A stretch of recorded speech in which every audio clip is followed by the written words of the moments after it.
Welcome to Difference Talks, the show that focuses on one word, differentiation, and how it is more important today than ever to discover what makes your brand unique and celebrate it with the most important people, your team. In each episode, we meet people who've had the courage to stand up and stand out, sometimes against great odds. In a world of copies, conformity, and commodities, uniqueness speaks volumes. Difference Talks.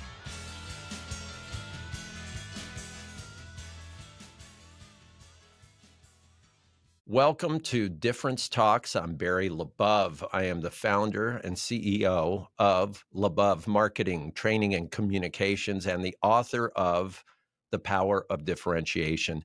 Today, I have a wonderful guest, a person who I've gotten to know over the last few years. 3 years ago, I read his book, which is called Everybody Matters. I have it right here on my desk here. And I reached out to this man out of the blue with no background. He didn't know who I was. And I say, hey, Bob, would you talk to me? Would you share your insights on how you see people being the integral part of business, not the machinery, not the technology, it's the people.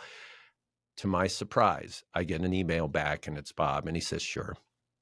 Today, we get to delve into that in Difference Talks. So who is my guest? Bob Chapman, wonderful leader in business. He took over his company, Barry-Wehmiller, way back a few years ago when he was 30 years old. It was a $20 million business at the time. What has he done with it? Well, it's almost $4 billion. He's had 130 acquisitions, and it's a worldwide company. So today, we get to meet Bob Chapman. Bob, welcome to our show. It's an honor, honestly, to continue our dialogue we began several years ago. And my hope is that the collection of our experiences helps shape other people's view of the purpose of life. How did you get here? You're 20, 30 years old. You take over a company. Nobody said, hey, will you become the leader of a movement that will help inspire people for the next generation to come?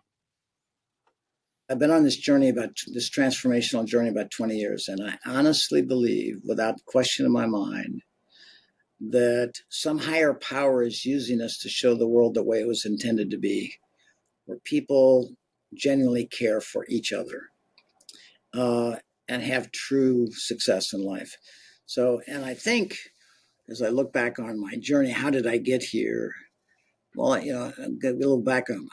I always say I'm a simple accountant from North St. Louis, Ferguson, raised in public schools, did average in school, was never remote. I was always a nice guy and I had fun, but I didn't think my dad think I had much potential. And I would say to your group, when I look back on how I got here, my greatest challenges became my greatest learning experiences.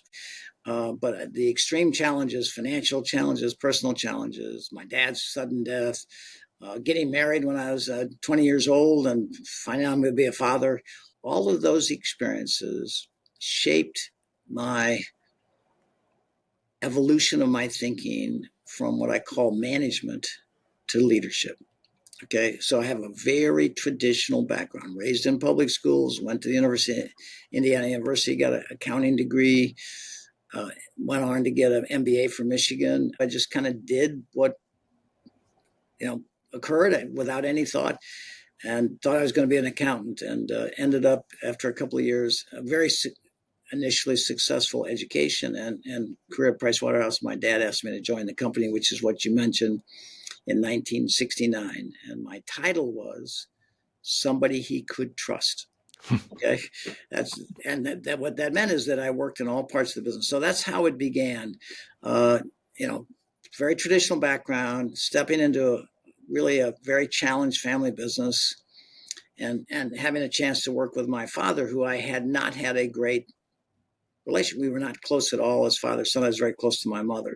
When I got a business degree, all of a sudden I got the same language as my dad. And my dad and I finally, after 20 years, had a common purpose, which was business. Bob, one thing that strikes me as you're saying this is you did not have that great relationship with your dad until the last few years. And your book is all about treating everybody like family. There's a connection there, isn't there? I took management classes, got a management degree, and got a job in management. So I thought I was supposed to manage people.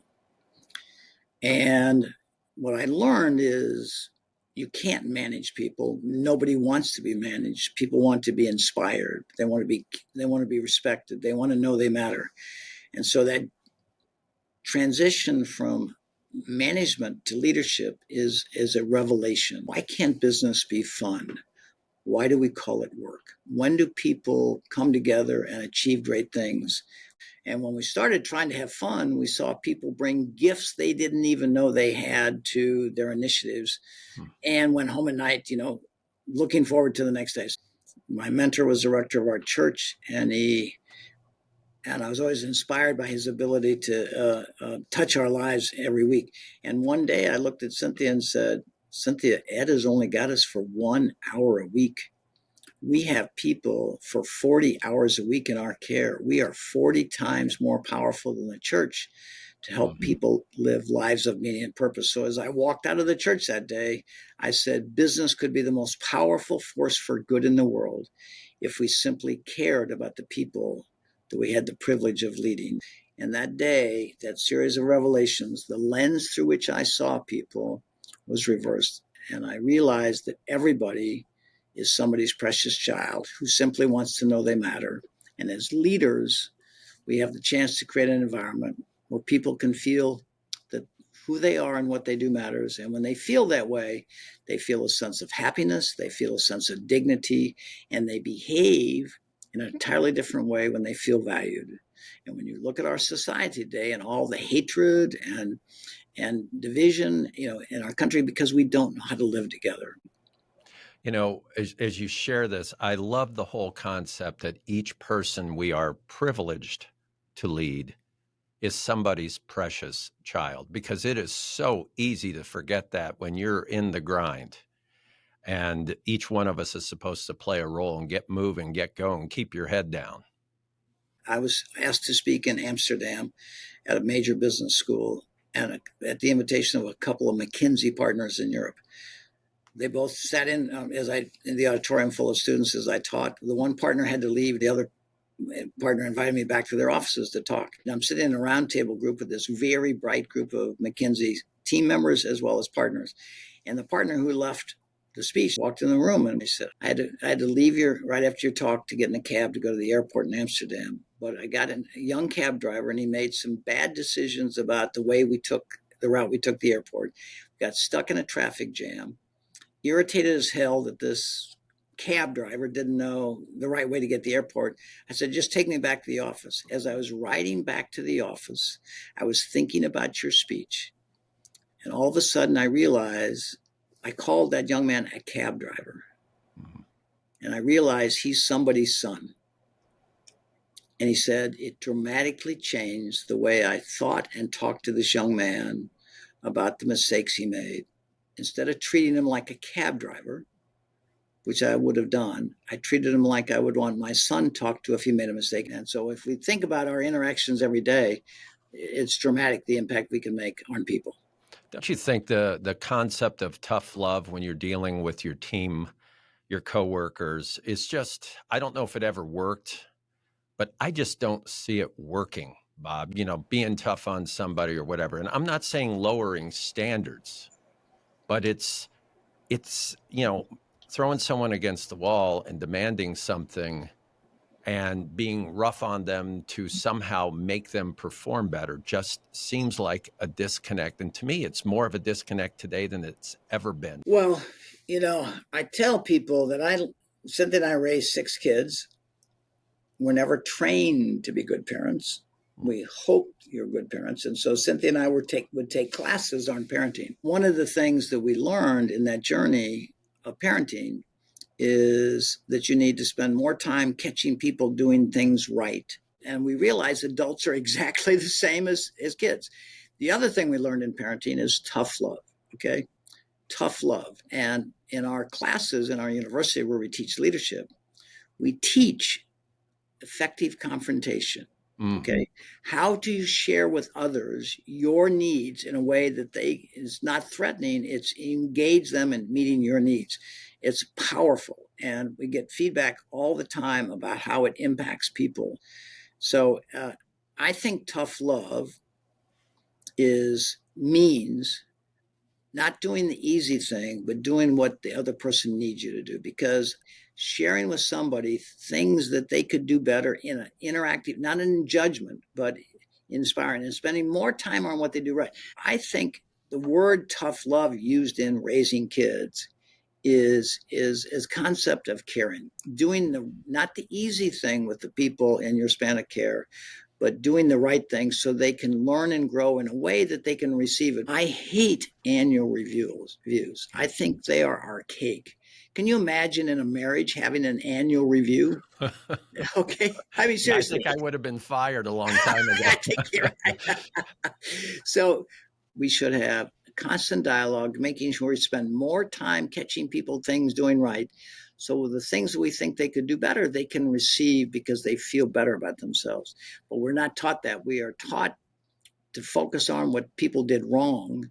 Okay. And people tend to, in the news, the media, we talk about things went wrong. So that's been a real journey for us. So it's hard to do the right thing for our team members.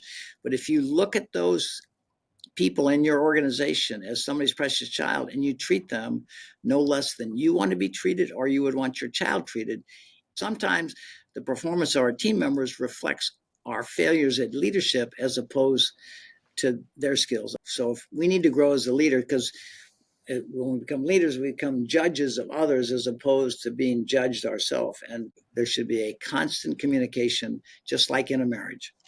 You know, one thing we do at our company is we conduct what's known as a technical immersion. So we'll go into a factory or a plant to find something unique, what we call a unique differentiator. One of the things we ask when we're doing our interviews with employees and customers of the company is, what should this company not change? What do you want them to make sure they keep doing? Because it's so easy to look at, okay, they got to improve this, change that, do this. But there are things that people do that you want to make sure they know are amazing. I want to remind all the folks who are listening, you're running a $3 to $4 billion company that's successful worldwide. So as you're speaking on these concepts, this is something that has proven to be, in a financial sense or a business sense, very successful. So it's interesting. It's not just feel good. It is the right way to do things. So question for you here. Can you think of a time that you tackled some major initiative or some incredibly difficult situation where you had to rally your people around this? I've thought about our financial crisis in 1983, where we virtually lived day to day on cash. The banks froze our line of credit. The only cash we had available is cash that came in from receivables. And we had to decide every day who we were going to pay and who we were not going to pay. And that lasted from October of 83 to August of 84. And I would say to you, the challenges created in that environment were traumatic, and I had no training. A leader's responsibility is to give those people in their span of care a grounded sense of hope for the future. I love the expression, walk with your head in the clouds and your feet on the ground, okay? I don't mean optimism to the extent of being unreal.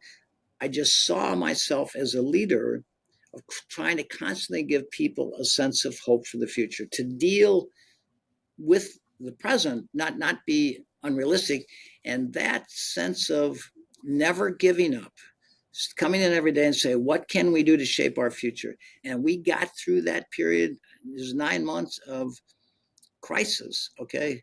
But it never bothered me. It was just the challenge I had, and we made it through that, and obviously have dramatically learned from that. But I didn't think about it. I didn't have a training. It was just the personality. I said, common sense, creativity, and a positive attitude.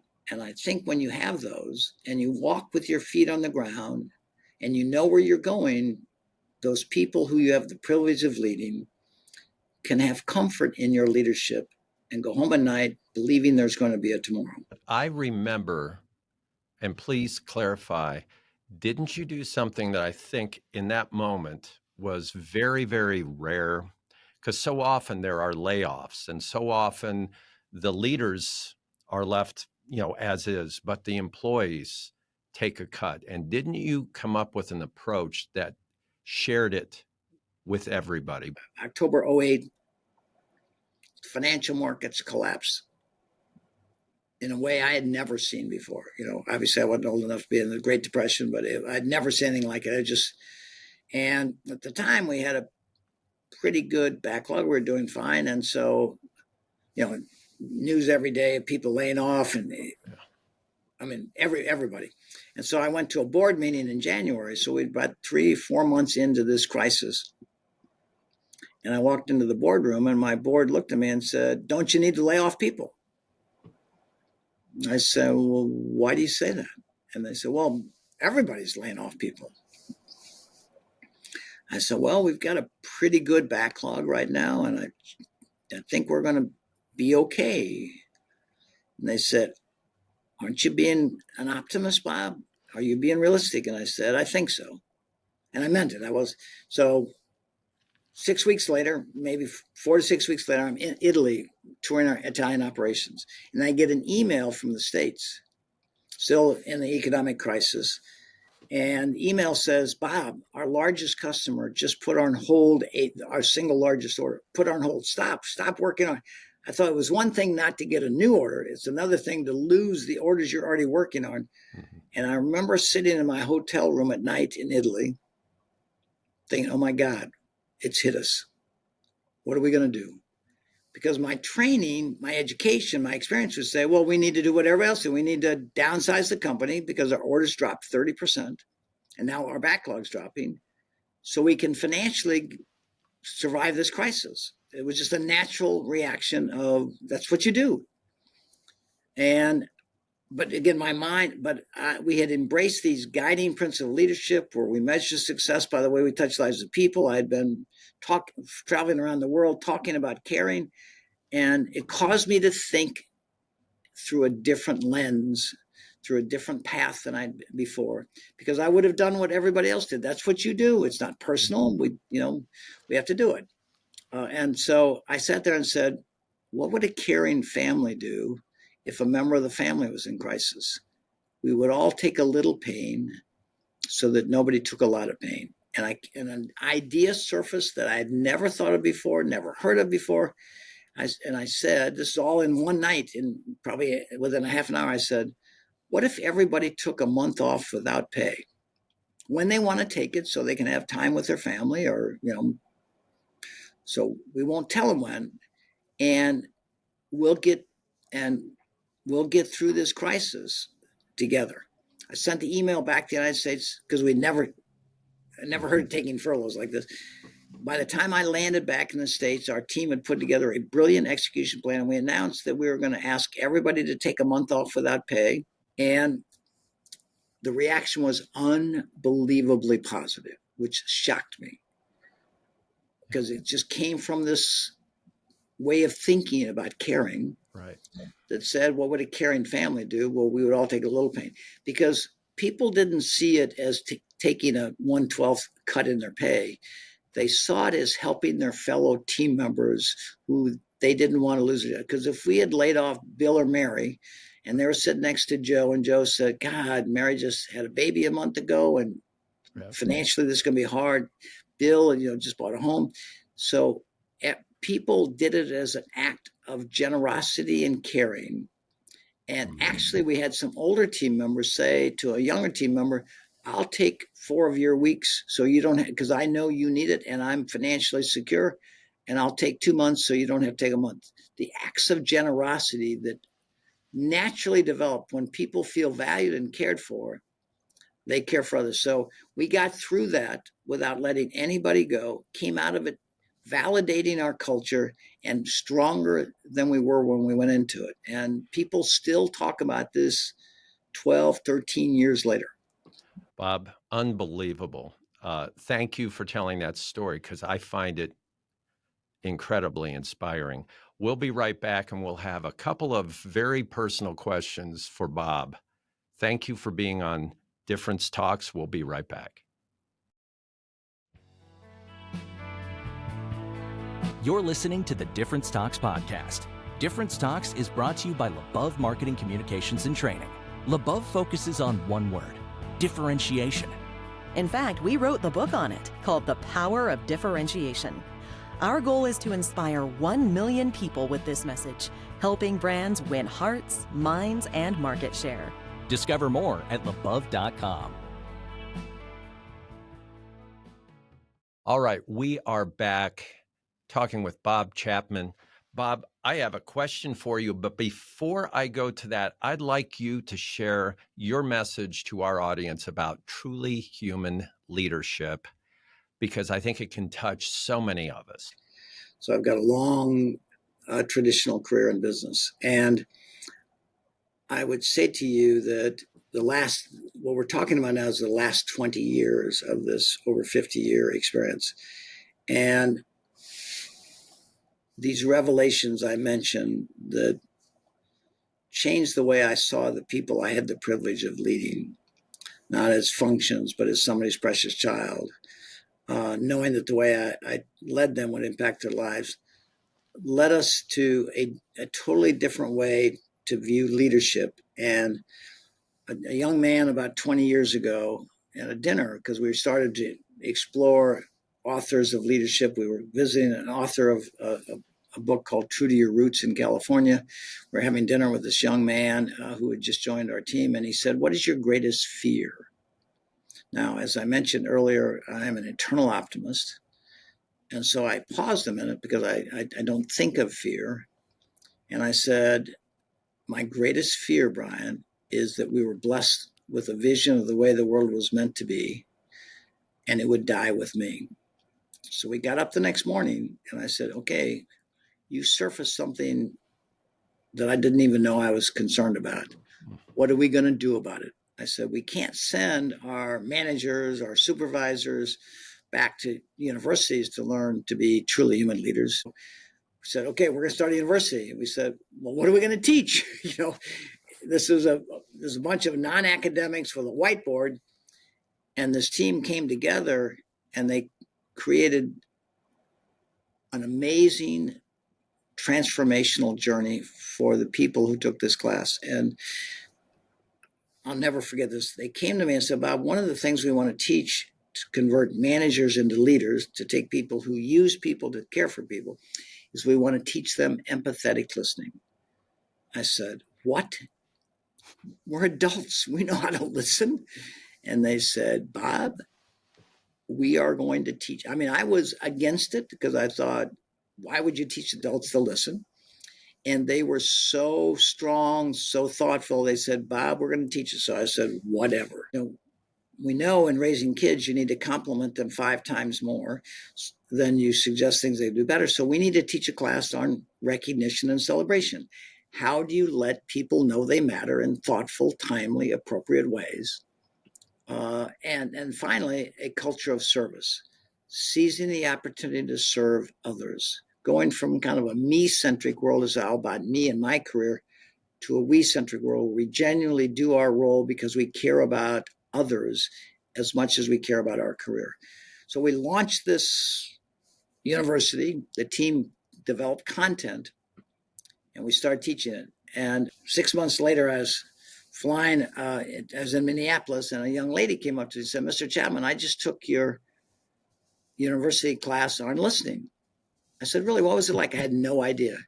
She said, "It changed my life." I said, "Well, we taught a class at business that changed your life?" She said, "Yes, I now know how to raise my 2-year-old daughter." I was profoundly touched. And I started going around the country and sitting down with people who took these classes. And if I told you the stories, you would cry. 95% of the feedback when we taught those 3 courses was it It dramatically changed my marriage for the better, Right. and my relationship with my children.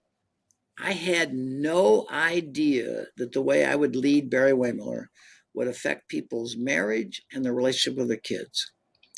But today we sit in a world where 88% of all people feel they work for an organization that does not care about them. These are the parents of these kids. We send them home at night stressed, frustrated, worrying about their future, and we ask them to be good parents and good loving partners of their spouses. When I talk to CEOs of companies, I say, you're all worried about the cost of healthcare. You are the problem. 75% of all illnesses are chronic. The biggest cause of chronic illness is stress, and the biggest cause of stress is work. So we are, and Jeffrey Pfeiffer at Stanford wrote a book, Dying for a Paycheck. He estimates we're killing 120,000 people a year. These are just the ones that die of work-related stress. So I'd say to you, what we learned, it was amazing to me because, again, it never occurred to me that the way I would run my company would affect people's health and affect the people went home and treated their spouse and kids. But 95% of the feedback, maybe somebody times said I run a better production department, better engineering department. I don't remember that. But the personal stories. So I say business could be the most powerful force for good in the world because we have people in our care for 40 hours a week. And if we teach them the skills of caring, the bad news about COVID, it was highly contagious. The good news about caring, it's more contagious than COVID.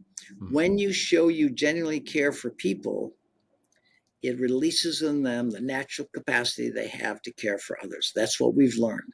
A lot of people say it's about getting the right people on the bus.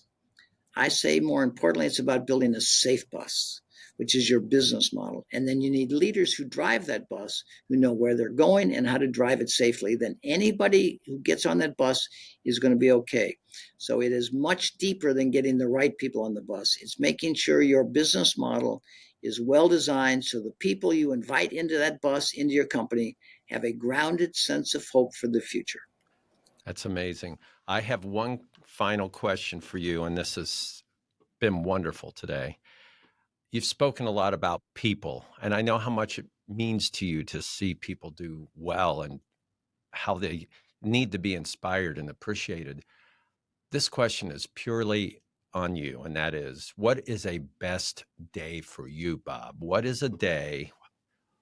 Describe it when you feel energized, you feel, oh my gosh, this is what I'm here for. What is that day? I started about 20 years ago having what I call listening sessions, where I connect with people around the world sometimes, where I travel out to operate, and I sit down with a group of people and I said, this is what we believe in.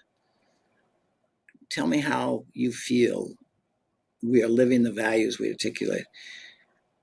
And the stories people tell me bring me to tears. When I go home at night and think, oh my God, we were blessed with a vision that could heal the brokenness we feel in this world. And when I see it articulated by people around the world, it helps me see the humanity of the world, the beauty of the world, not the brokenness of the world that the media shows it, but this common thread around the world that everybody in the world is somebody's precious child, and everybody in the world simply want to know that who they are and what they do matters. We live with our unique differences, but respect our differences and listen to each other with empathy and are good stewards of our families, good stewards of our communities and our country because we feel valued. Thomas Friedman said it most beautifully recently when he said, we don't have a poverty of money in this world. We have a poverty of dignity. When people don't feel valued, they feel a sense of humiliation. And when they feel a sense of humiliation, you'll see anger and unrest like you've never seen before.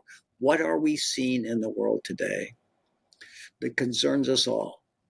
I believe we've been blessed with a vision of the way the world was meant to be, where we live together and we see the beauty in others. We see everybody as somebody's precious child, just like that cab driver was somebody's precious son. That is the days when I get that feedback from all over the world of how this vision we have impacted their personal life, their marriage, their kids, it gives me a profound sense of hope and a validation of our calling. Bob, I want to thank you. I want everybody to realize everybody matters. The extraordinary power of caring for your people like family is a phenomenal book. The Truly Human Leadership Organization. Please look into this, everybody. Please read this.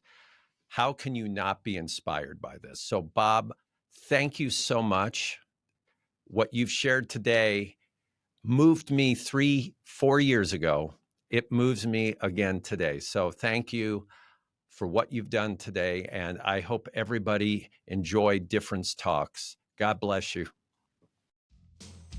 Thank you for listening to Difference Talks, produced by the amazing team at LaBeouf.